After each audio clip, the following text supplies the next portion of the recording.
Hey, what's up, everybody? I'm Doug. And I'm Lorenzo. And this is Good Suffering. Now, each week we discuss a horror film that I have seen and Lorenzo hasn't. But before we get into this week's movie, I'd like to talk about a couple little things.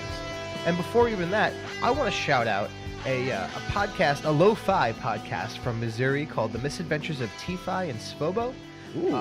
They're awesome. They're definitely friends of the show. And they're a great part of the podcasting community, and they're just as young as we are. What's it called again? The Misadventures of T-Fi and Svobo. I'm going to have to check that out. Yeah, T-PFY, and then Svobo is SVOBO. I will actually link their Twitter down in the description box. But this week I caught up on some TV, and by that I mean some horror TV. And I just want to give a mention to 3 shows that are all in different stages of their season. There's Ash vs. the Evil Dead, which is a little bit more than halfway through. It's season 3, and it's fantastic. They want your ratings. They want people to watch them. It's on Stars. It's fantastic. If you love Evil Dead, if you love horror comedy at all, go for it. The other is Channel Zero Butcher's Block. It's the 3rd season of Channel Zero. It's fantastic. It's probably the best horror on TV. It's on Sci-Fi. You should definitely check it out because it's a fantastic mix of practical effects and psychological horror and just nightmare fuel. Like Awesome. Imagine a little kid monster made out of children's teeth. Oh, God. You get that in the 1st season. Oh, great. It's Okay. awesome. And then giant human-sized hand puppets. It's a good time. Thank you, Sci-Fi. And then a brand new show, I think only 3 episodes are out, from AMC called The Terror, which is like Master and Commander meets like The Thing. Master and Commander, like the movie about like sailing and the British Royal Navy, like imagine like a Discovery team, like an expedition type team, stuck in the ice near the Arctic, and they can't. It's 2 ships, and they can't get them out of like the ice. Yeah. And then some strange shit starts happening. It's on AMC? Yeah, it's awesome. I haven't watched TV in so long. It's I need to. But on to some horror news. There was a recent interview with the guy who created the mask for the new Halloween coming out later this year. And he says that the Michael Myers mask for this new film is about a feeling rather than a recreation. And he was really looking at where a mask would be 40 years later, because the new one nixes all of the sequels. Right, yeah. So he actually studied 40-year-old masks, and he considered what Michael would be doing in the meantime, where the mask would have been, in order to create it. But there's no pictures out yet. Right. So yeah, this can go either way. That. And that's kind of, to be honest, I'm a little nervous about that. Yeah. Because he said it's more about a feeling. Yeah. That could mean anything. And I'm nervous for the movie in general. I mean, there's just high stakes. There's so many great things attached to it. Blumhouse. John Carpenter is EPing it and doing the score. Jamie Lee Curtis is back. They have Nick Castle, who's the original Michael, cameoing as Michael throughout part of the film. He's not the main person acting him, but yeah. It seems like it has a shot to be a really, really fantastic film. And I pray that I hope it is. Yeah. The next thing is, for years they've been trying to make a movie based on the book Meg, which is about a megalodon shark. It's almost like Jaws on steroids. It's kind of how the book is. But they just released a really great image I wanted to show you and get your opinion on, because I don't know if you like shark movies as much as I do, but I just love giant monsters and giant animals I like attacking. Shark Week. That's fair. I haven't seen many shark movies aside from, Jaws. But they haven't really shown much out of the film. A couple of shots of the actors, but we've got this great still image here. Oh, wow. Yeah. Yeah, that is awesome. Just the megalodon. Now, and megalodons are supposed to be about the size of a school bus, about 75 feet long. Oh, my God. And just all those swimmers. So You know this what is that going to looks be like? the blockbuster of the summer. It looks like a bowl of Like Fruit Loops. Yeah, and like this huge, like amphibious Submarine lizard thing. fucking It's sized just animal. Wow. It's going to be a trip. It's going to be awesome. I think that's going to affect people the way Jaws did. Just from looking at that, I don't want to go to the beach this summer. Like, you always get that kind of sensation. Yeah. Oh wow. Yeah. Nobody's going to the beach this summer. Oh yeah, I'm super excited. I love shark movies. They're kind of a little like minor passion of mine. But Another piece of news: Far Cry 5. Not something horror related, you would think, but it just came out this week. Yeah. Action adventure game, and there is an Easter egg in it where you can find a big sewer entrance, like in the new film, with a Yeah. little red balloon hanging from it. Oh wow. And people are posting screenshots all around. It's just a thing that they inserted into the game last minute, I guess. Oh, that's so cool. It's really really cool. I can't wait to play it myself. I I'm was gonna get really my hands on it. wondering where you were going with that Far Cry 5. I'm like, okay, horror podcast, Far Cry 5. That's pretty awesome. Yeah, I got to look at the screenshots of that. Yeah, it's pretty neat. It's really funny. And then finally, the last thing I want to say is in the upcoming season of MTV's Scream, a lot of talk about um, TV this week. But now Yeah. this is mixing TV and mask news because in the third season they are bringing back the original Ghostface mask. It's going to be a reboot of the whole series. Like all the prior characters are not going to be in it. So Wait a minute. The new season you're saying? the new season of is like Scream, MTV Scream season 3 Yeah. is going to be like a reboot. Oh wow, okay. Yeah, with the original Ghostface mask coming back Oh, that's into it. interesting. Yeah. Yeah, I'm not a big fan of the other mask, like the Oh, new- yeah. Yeah. I forgot the name. I actually kind of like the show myself, but the mask I'm a little iffy about. Mm. But maybe I'm just That's fair. a traditionalist, whatever. yeah. That's why maybe that's also why I'm a little nervous about the Michael mask. But I mean, I have high hopes for it. I really do. I want it to be great. But yeah, just good mask stuff this week. huh? Yeah.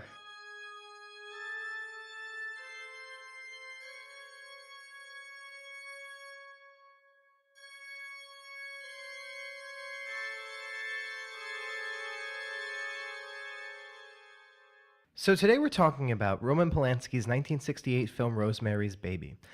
It's a landmark in horror. It was a film that was recently preserved by the Library of Congress. But before we talk about this film, we have to talk about its director. Right. We have to talk about Roman Polanski, especially considering the last episode where we covered Dead Alive. Before we actually began our discussion, we talked a little bit about that director of Contracted. We noticed and we realized the cruel, perhaps funny irony that's like just darkly funny, I guess, on our end, about just kind of criticizing him and calling attention to that guy's deeds. And we should also, address also Roman Polanski's that can't go unsaid. And, you can't talk about this movie without also, or any of his movies for that matter, without also carrying that baggage of history with it. But yeah, so we kind of wanted to address that. We talked a little bit about how difficult it is, or if it's even worth trying to separate the art from the artist. Rosemary's Baby is, regardless of what we even think about it, is a huge, huge moment in horror. It's a huge moment for like the end of the 60s in cinema. You can't erase that, but also you can't erase what he did. And, Right. You have to link them together. Exactly. Yeah. I mean, it does go together. It's you. I'm of the belief that you shouldn't try to separate it. It does impact it, and everything like when just throughout time, right? You look back at an art piece and you're affected. Your perception of it is affected by where you are, your own experiences. Hindsight is just you're going to be looking at it differently. And that also goes with what the artist has done, what you know of the artist. That's why context is also key to judging or criticizing art. And the same goes for personal. How would I word that? I don't want to go into detail on what Roman Polanski did. I'm sure a lot of the people who are listening to this know, and if you don't, it's very easily accessible information. But it did involve sexual misconduct with somebody who was very, very underage. Things that you definitely should not ever do in your lifetime. That's definitely going to affect the way people view your art. That being said, we couldn't do a podcast like this and not also do Rosemary's Baby. I mean, that's Right. Especially one, because I haven't seen it until now, and two, because it is such a huge part of horror movie history. So give us a synopsis of this, Lorenzo. So it's about this young couple that are moving into a new apartment in they call it something else, I believe, but it's the real life Dakota building. I can't recall what they called it in the movie, but yeah. So this young couple moving into a new apartment, kind of old. They hear stories about people dying here, and well, it's kind of about like unruly neighbors, like all the aches and pains of moving into a new place. I mean, I moved like multiple times in my life. So just watching that like opening half, or give or take, I was just feeling all that uncomfort or discomfort rather of moving into a new place, and that's kind of where it all starts. And then you get like these neighbors that are just butting in at all times of the day, and it just kind of unravels into something about Satanism, essentially. What'd you think about this? Give me the bare minimum, man. Okay, well, uh, I loved it flat out, just for the sake of how beautifully made it is. I knew immediately just the opening shot from of like what is that above Central Park, and just all the panning and going towards the buildings and that the Dakota. I just knew immediately I was watching something that was going to be good just from there. It felt something out of like a Hitchcock kind of film. What is that? Rear Window that opens up in a similar fashion. Yeah. Like that. Yeah. Yeah. And I just knew like that kind of. I mean, there's nothing special to it. I don't know what it was. I couldn't really put my finger on it. But as the movie goes on, obviously it is revealing of how fantastically done it is. I mean, there's so many elements which I guess we'll get on to throughout the show. But yeah, it was just so expertly done. Yeah, I mean, it's funny. I'm such a Roman Polanski fan. I talk about him quite a bit. But this is actually one that I haven't seen in quite a minute. I tend to go back to movies like Repulsion or Cul-de-sac or even Chinatown. But for some reason, Rosemary's Baby was not one that came into the cycle super often. But revisiting it after what had been a long while is great. And it was it's such a good movie. And you talk about that opening shot, but like the music over that and like that pink font where they put Rosemary's Baby, Right, it's yeah. so great. There's so much. It's such a technically sound movie. Horror works best when you have a story that is gripping, but also the technical chops to back that up and to really drive that story forward. And the music really is Yeah. so amazing. And just the menu screen, right, for the Criterion. I don't know if that goes for other like DVDs or what have you, but yeah, the lullaby. Oh, man, it was so chilling. I was just like sitting there in my like hardly lit room, ready to watch this at like 10 o'clock at night, and I just hear this lullaby, and I'm like, okay, I'm definitely in for something that's gonna be pretty creepy here. Yeah, the music was done by somebody named Christoph Komeda, who is actually like a very, very prominent European jazz musician. He's most notable for his work with Polanski on his some of his earlier films, but Right. he has a great career of making his own music, and that brings me to just like the amount of very, very important people in this film. Yeah. I mean, besides Roman Polanski, he directed Knife on the Water, Cul-de-sac, Chinatown, The Ninth Gate, The Pianist. The book that Rosemary's Baby is based on was written by Ira Levin, who also wrote The Stepford Wives, which is a book I really like. The Boys from Brazil, Kiss Before Dying. Actors and actresses, you have like John Cassavetes in it. Iconic like indie film director, writer, actor. And I a had few no other. idea he was in it. Yeah, he's not talked about much because it's really about Mia Farrow. Mia Farrow knocks it out of the park. Yeah. There's Ruth Gordon, who's Maude from Harold and Maude. It's produced by William Castle, who is a legendary B-movie producer and director. He's really famous for like those in-house gags, like I'm gonna drop a skeleton from the ceiling during like a climax, or I'm gonna put little things in the chairs to make them vibrate or jolt. Oh, what? I Yeah, did he not was. know about Yeah, that. yeah. William Castle had a very long, prolific career of doing stuff like that before hitting Rosemary's Baby. Oh, cool. Sam Osteen, who edited it, also edited Cool Hand Luke, The Graduate, Chinatown, Who Was Afraid of Virginia Woolf, and even that iconic Pixie cut was done by Vidal Sassoon, whose name dropped in the movie. He actually did that cut. But yeah, let's go into let's talk about this. Let's really talk about this movie.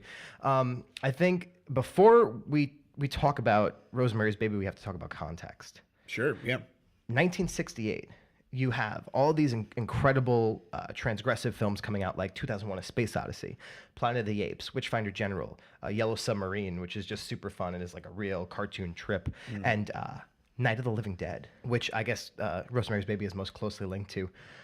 Very socially aware films. The two films together are definitely part of like the next big shift in horror after Psycho, and they definitely lead into the 70s and where horror gets smarter and more aware.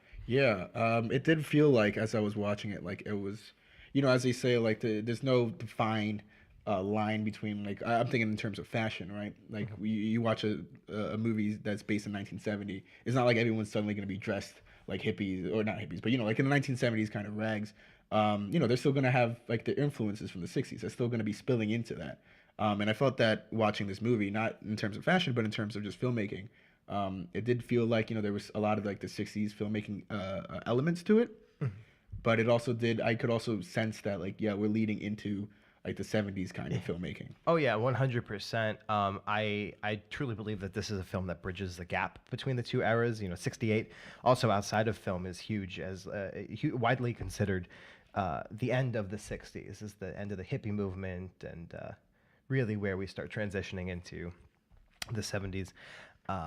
And this movie like perfects that slow burn horror that you're gonna see in 70s horror movies. Talk about slow burn, man. That is this is the epitome of slow burn. Obviously, I haven't seen many horror movies in general. That's why we're doing the show. But just in terms of like kind of that building up suspense. I mean, that's a tool used in any kind of art medium, and it's just done perfectly here.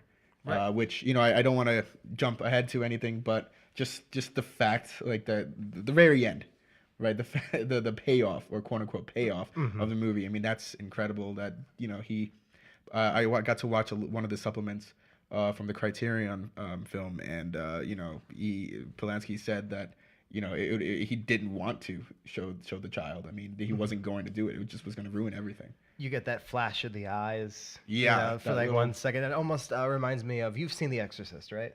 No, No, you haven't seen The Exorcist. no. Oh boy. Yeah, that's gonna be one for sure. Okay. I've seen like the iconic scene, the throwing up and the head turning and all that, but not the whole movie. Well, there's a link. There's definitely a link of like a certain kind of I guess scare or gag in the two films. I guess we'll talk about that when we get to The Yeah, when we Exorcist. get to it, Yeah. yeah. Oh yeah. So something that I picked up on very quickly is just the amount of long takes, and it's a very subtle thing. It's not like it's in your face like these super gloriously staged long cuts of like amazing setups or whatnot. It's just a simple camera just following around, doing minimal movement, and if it ever does move, it's something that's kind of omniscient. It's not like it's at the same time, it's just it's right there. I guess you would say it's more like third person. I guess just kind of thoughtful. hovering. Yeah, it's hovering right over the characters. It's taking place from Rosemary's like perspective. It just stays with her, and you're always following her, and you can never really break free from that, and you kind of feel that tension because there's never any cuts. There's never like this release of like okay, I know, like it's not like you don't feel like you're watching a movie in some senses, like you're just watching something unravel. And I know Guy is an actor, right? And there was this one part where it just they're in the living room, and it's just a single like take, like the camera pans up, and it's just the two of them speaking to one another, arguing, and it looked like it was just I was watching a stage play. Like I think I imagine that's something that Roman Polanski wanted to do, and make it feel like you're really just watching these characters live their lives in these really unfortunate and kind of horrifying circumstances, or at least just for Rosemary. I mean, Guy is trying to pretend like everything's fine. He's trying to protect her, or at least like not really protective. It's just kind of he's putting her in a box and trying to make her a good wife and keep her there. Right. I think what you're talking about with that very thoughtful camera movement, that he just doubles down on that as the film goes on. I think the camera matches her psyche as it breaks apart. That you notice the camera more as the film goes on, actually. And there's that great shot of like her walking through traffic, heading to the bookstore, Right. and I think there's definitely like especially when the entire coven comes in, they're shot in this very strange way. They're shot like slightly under where their heads are looking up. Yeah. And very close-ups that really just give this very paranoid feeling. Yeah, I mean, I have to disagree with the whole like noticing the camera more as the movie goes on. I really didn't feel that at all. The one time that I really did feel like something was really just obvious like that was the keyhole, just looking through the keyhole. But I mean, that was just a cool like use of an angle. I mean, like you're seeing down this really creepy hallway, And then when she finally goes through the door, in fact, like, and you see like the painting there of like the burning building. Yeah, that was just kind of nuts. But anyway, yeah, I really didn't feel that the camera was like becoming more and more in your face. I was maybe that's because I was so involved like with the character too, and I was like just freaking out with her. Poor me is just trying to. I'm wishing the best for Rosemary here, and I just kind of got sucked into it. I mean, this was a really captivating movie, and I think a lot of that has to do with just how Polanski shot it. Ultimately, Rosemary's Baby is about a conspiracy that exists prior to Rosemary getting sucked into it.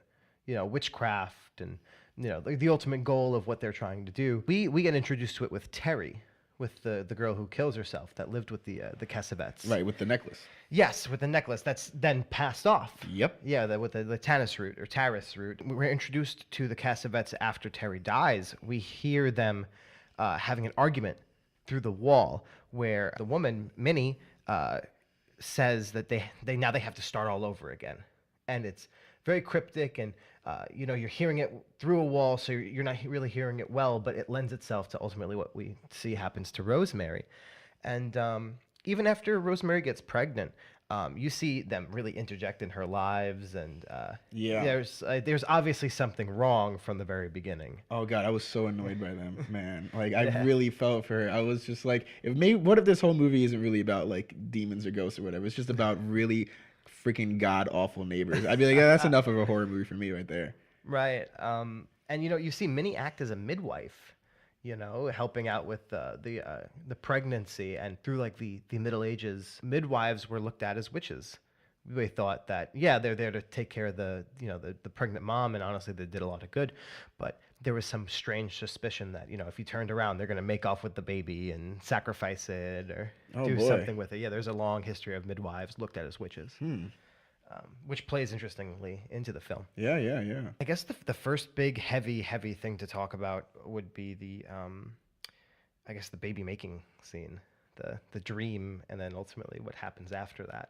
Oh wow! For a moment, I thought you meant like the nice, actual, like tender one, like where they're like first moved in and all that. No, that's a beautiful shot. It though, is. of It them in the is. empty apartment. Yeah. No, that's yeah. So that scene, yeah, you're right. It's the first heavy scene to watch, and at that point, I was like, okay, I guess this is where the horror element comes in. But I mean, so you see like the hand, right, of, I guess, Satan, like the arm like caressing her body. You see like I guess that's probably blood, but to me, I just thought maybe it was just paint on her naked body. That's all like, good and fine and scary or whatever, but the true horror was like when she wakes up. Aside from like she's like, oh, I'm not dreaming, this is really happening. That was kind of creepy. But the true horror comes from like the morning after, when she has the scratches on her back. And Guy just comes in and, he tells her like, oh, don't worry, I cut my nails. And then she's like saying like, oh, you did that to me like when I was out. And like he was like, oh, I'm still wanting to make a baby. And I didn't want to miss baby night. Right. I didn't want to miss baby night. I was like, what the hell is happening? And then I pieced it together again because, like I said, I watched it twice. And I didn't realize that, I guess, the first time that they go to their neighbor's house, I don't know how to pronounce the name properly because Cassavetes? I keep wanting to say Cassavetes. Yeah, yeah. But yeah, so he's so eager to go back there immediately. So I guess at that point, that's like already he's making a deal to do this for the sake of his own the moment, career. You could see the moment that he starts to become intrigued with them is right when they first go over there. At first, you see he's kind of just like ignoring Roman, and he's just kind of brushing him off, and then Minnie takes Rosemary and they go off and do something, and when they come back, you see that he's much more engaged in the conversation now. He's much more intrigued in what he's saying, and I think that was the moment where he kind of leaned over and said, I can do something for your career. I can help you out. I know how to get you the success that you're looking for. Yeah, don't trust actors. The morning after, she's, I guess, raped by Satan, which is kind of an absurd thing to say without context. You see the beginning of this behavior that Guy has towards her. And I think Guy is such a great name because this is such a feminist movie, and this is such a film about patriarchy more than anything else. You think it's a pro-feminist film? Yeah, 100%. Okay. I think it's a pro-feminist book that Roman Polanski made. Okay. That they turned into a movie. Yeah. So Because okay, it's very very trend. Like Roman Polanski did not have a lot. He didn't change the story or anything much. Yeah, I heard it There's was actually very very faithful. large chunks of dialogue ripped from the book too. Oh, okay, cool. Yeah. Yeah. So I definitely want to touch back on that. Yeah, but you see the way Guy treats her kind of becomes a big trope during the film of just her being shut down. You see he plays off her trauma. He chalks up, I don't want to miss baby night, and he laughs off raping her in her sleep as fun in a necrophile sort of way. What? Laughing it off. Yeah. You see it after she gets the pixie cut. You see it when she asks to go see a different doctor, and his excuse is, "Oh, it wouldn't be fair. It wouldn't be fair to and your other doctor." Rightfully screams at him. Throws away her property. The book? Yeah, the book. Uh-huh. After the supposed miscarriage, he says, "Oh, you must have had the prepartum crazies," and even uses the word hysteria once, and that's a really loaded word of a long way of just as a blanket word for subjugating mentally ill women or even just women who are upset. Yeah, absolutely.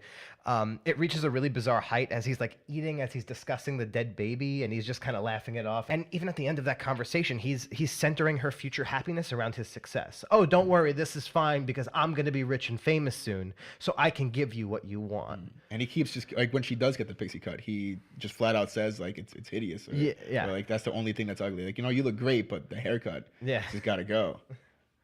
Yeah, he's really cruel to her, and kind of like how it's completely different circumstances, completely different context, but how I mentioned in Dead Alive, right? The main character, he's just trying to preserve his mom's well-being and just trying to keep appearances up.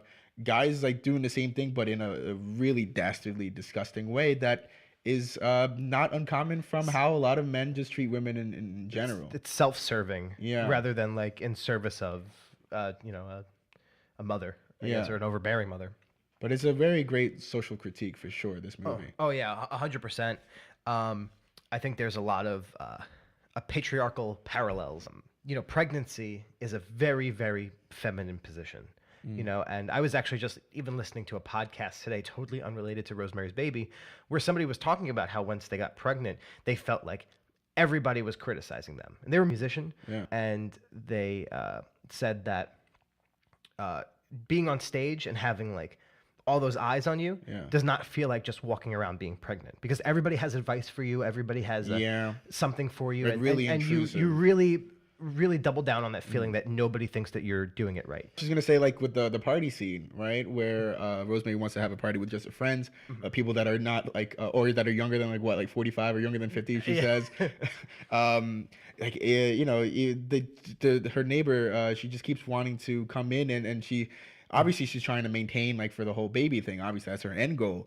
But just still like pressuring her, like, oh, don't worry, I'll plate everything, or I'll take care of it, or you can be a host or whatever, I'll do everything else. Like it's just like constantly nagging, constantly saying, here, drink this drink. This is how you're gonna do it. The doctor telling her, don't worry, you're gonna get better in like a day or two. Yeah, they're never. She's never left alone for long. Right.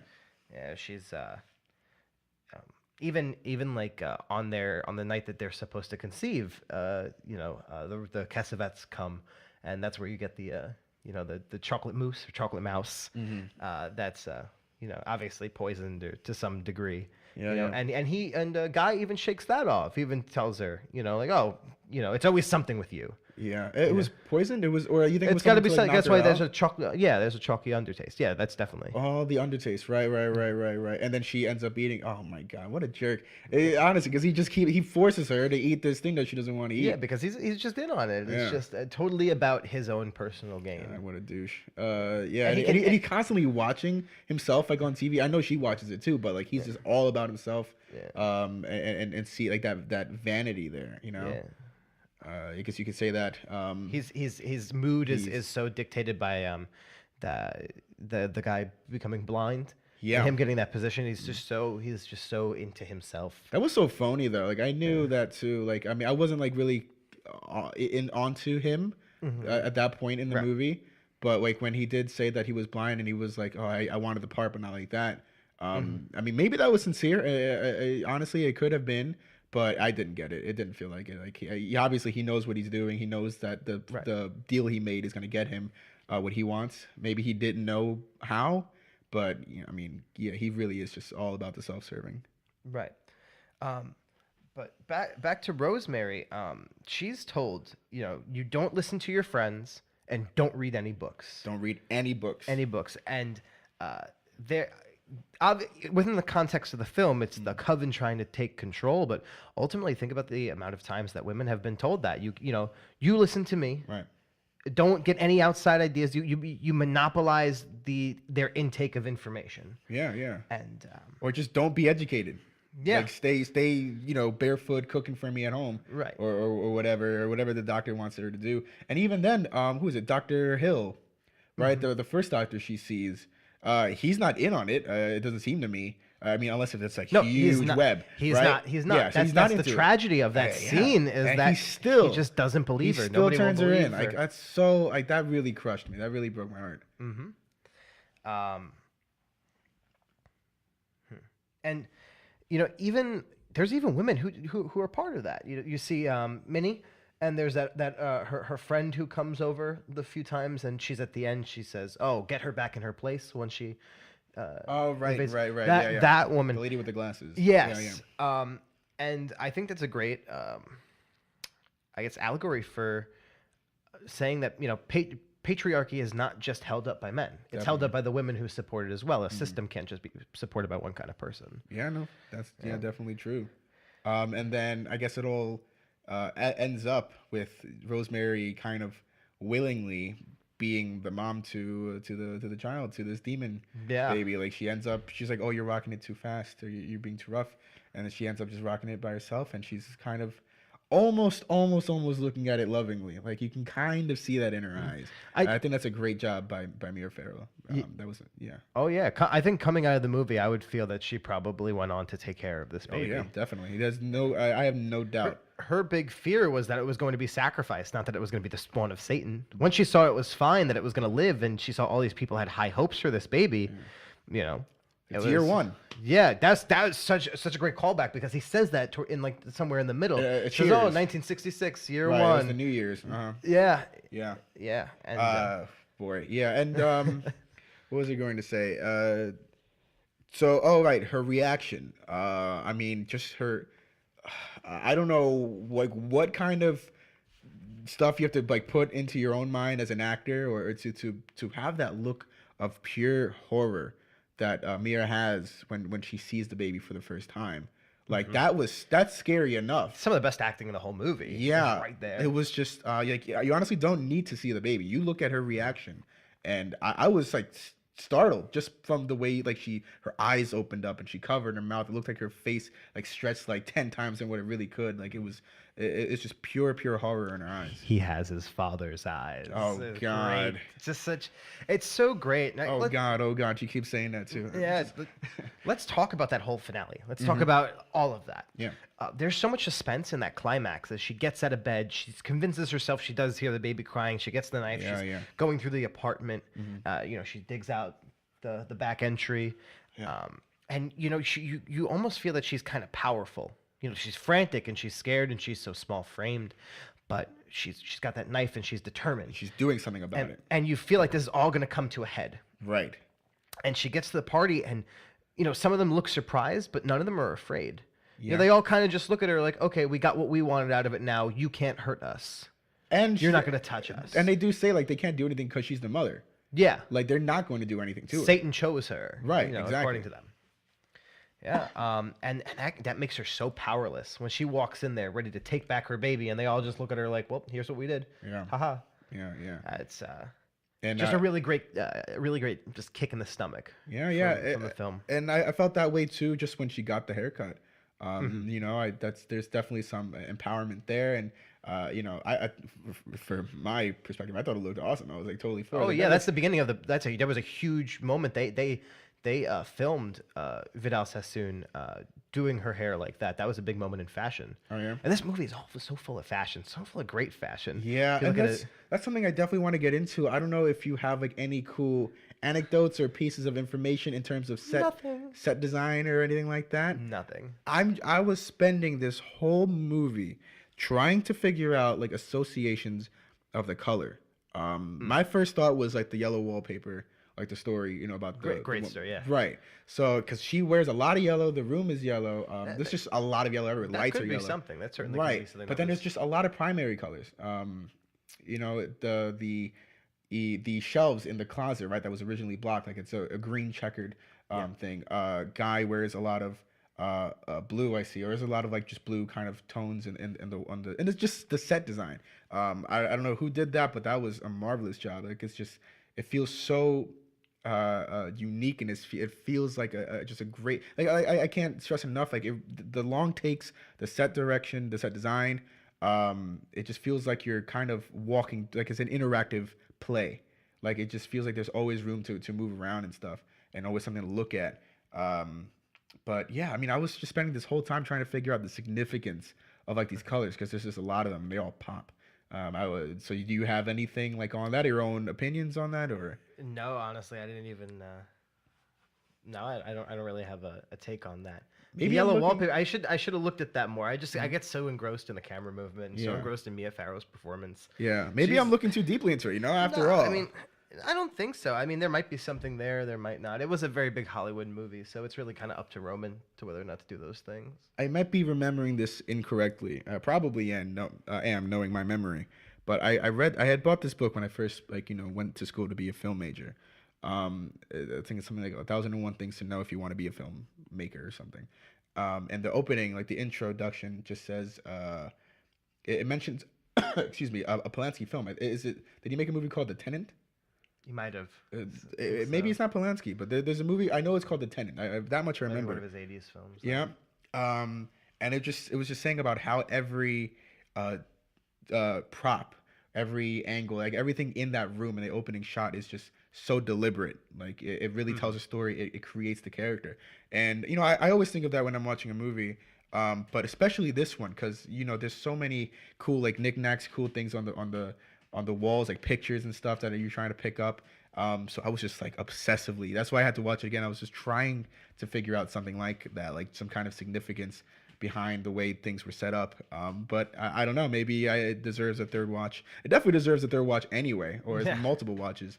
But maybe I'll come to some kind of conclusion on the significance there. Yeah. Well, I have a little tidbit of information, a little fun fact for you if you'd like it. Yeah, bring it on. Mia Farrow was married to Frank Sinatra at the time. Yes. And on the set of Rosemary's Baby, she was handed divorce papers from him in between takes. What? Yep, and they just let her cry it out and said, "All right, let's get back to work." No freaking. Do you know like what? Why? It was because she was supposed to co-star in a film with him that got delayed, and she had to choose between starring in Rosemary's Baby. Oh no, yeah, with screw that. But I mean, do you know like what? Where it was? Yeah, Is like it- what take it was or anything like No that? clue. God. Either way, I mean, that's just freaking god. And that's kind of weird that they would force her to to continue like the shoot. I guess the show must go on in some sense, but I mean that's pretty damning news. A little Shelley Duvall. In The Yeah, a Shining, little eh? bit. Yeah, that's the first thing Let's I thought capture the of. pain. Let's capture the Yeah. pain. Wow. Well, more power to her for that. I mean, she like we've said multiple times, it's a great performance. Yeah. By her. And I guess that just more power to her for that. And I mean, for pulling off such a great show and performance as an actor while all that personal turmoil is going on. Yeah, that's just. I mean, it's unfortunate, but yeah. Have you seen Cul-de-sac by Polanski? It's not really a horror film. It's actually Jack Nicholson's favorite film of all time. No, I mean, I don't. Was that one? No, you didn't lend me that one. No, I don't think you not did. yet. I haven't. Yeah, It's- that was also another one that was on my because it was on Netflix streaming for a long time. Never got around to watching it. But if you look at that or Repulsion or Chinatown, Roman is just so good at casting women. He's so good at casting women, and she's so perfect for this. She's She's great. Yeah, did you ever watch Carnage? It's like one of the newer ones. Like what, 2011? Something like that. It's the one with there's a few like notable actors in that, right? Yeah, it's four of them. Yeah. I'm I haven't blanking seen on it. their I haven't seen because it. I know I'm trying to think. Is it Kate Winslet that's in that too? Yeah. Right? Yeah. Yeah. She was great in that. Oh, who is it? Christoph Waltz is also Hmm. really great in that. Anyway, I was just bringing that up because I think that was the first, not the first Roman Polanski movie that I watched. The first one I watched was Chinatown. Yeah, so I'm just trying to think of like the spectrum of the movies he's done. Like Carnage is like the most recent one that I've seen of his. This is, yeah, definitely the earliest ones that he's made that I've seen. And it's just I guess he's remained very consistently great at his job. Yeah. I Oh mean, yeah. Yeah. he's a visionary. Yeah. The Pianist is great too. Pianist is amazing. Um, what I really like about this movie is its depiction of witchcraft. Because you can really kind of go in a lot of directions with witchcraft. Yeah. And this chooses to kind of depict it in a hiding in plain sight sort of way, which is really interesting because you don't see that in movies like 2015's The Witch, where it's very deliberately about a certain kind of witch and about folklore. Yeah. But this almost shares a bed, I guess, with The Craft or The Witches of Eastwick, or more recently a really great movie called The Love Witch, where witchcraft is there and everybody who is doing it is aware that they're doing it, and it's called witchcraft, but it's not hidden away in the woods. It's dug into our society. You know, the Craft are high school kids, and Witches of Eastwick are just like three friends in a town. You know, until the literal devil shows up. Right.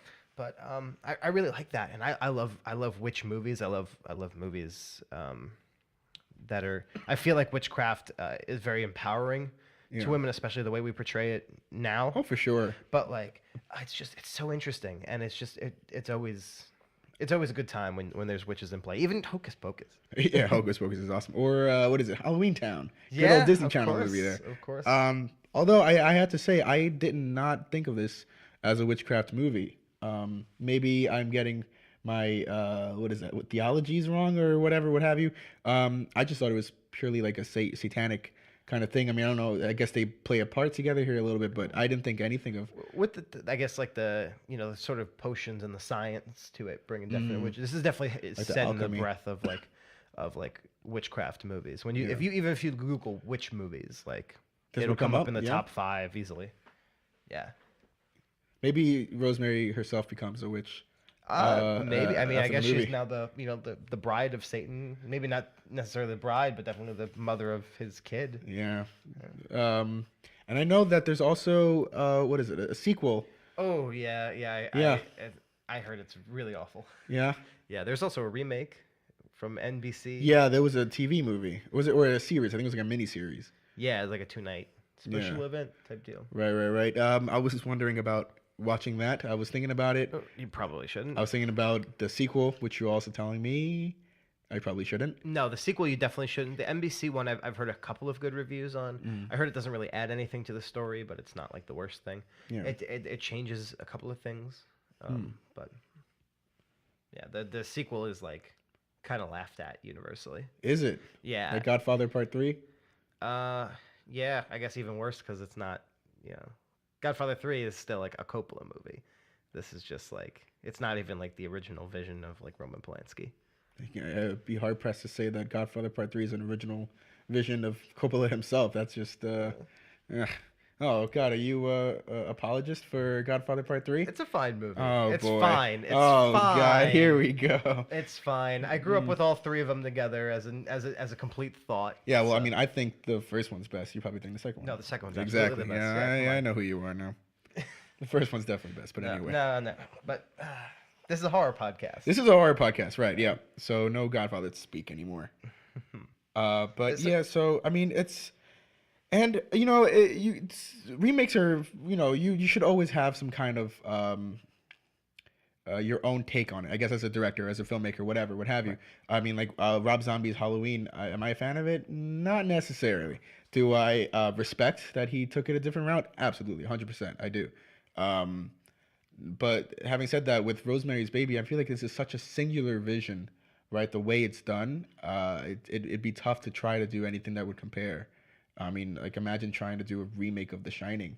Like, how would you even approach that? Like, how would you try to remain similar to the way it's done already? Would you try to hire or cast someone like Jack Nicholson, or would you just go a completely different route? Like, it just can't be done. No, absolutely not. It's such a totem pole of it's such a trendsetter that going back to it. It's such a product of its time. Even though we interacted with it in a much different way than they did in like the late 60s, early 70s. That's just the population changing, not its place. Right. Yeah. But is there anything else that you wanted to add to this? How the building that the movie takes place in is also kind of just doomed. It's got its own actual history of deaths. One of which is John Lennon met his untimely death right outside of it. Oh, in real life. In real life, that building, that Dakota building, yeah, he was just shot right outside it. Oh, interesting. And I heard, I don't think it's anything of the scale of Poltergeist, where like deaths were just going around of whoever was in it. But I remember reading somewhere about how a death did occur to someone that was part of the film, one way or another. Afterwards, yeah. Interesting.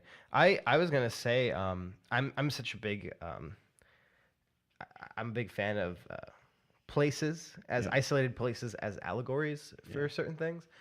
Like I love The Shining because I look at the Overlook Hotel as it's all of America and American history. Definitely. I definitely see the building. Do you know the name of the building from the movie? Like the real the name in the movie. In the movie, I feel like it's something with a B. I can't recall. Yeah, but but that building, I feel like is just patriarchy, I guess, and just like women's history, and she's stepping into that and then being affected by it.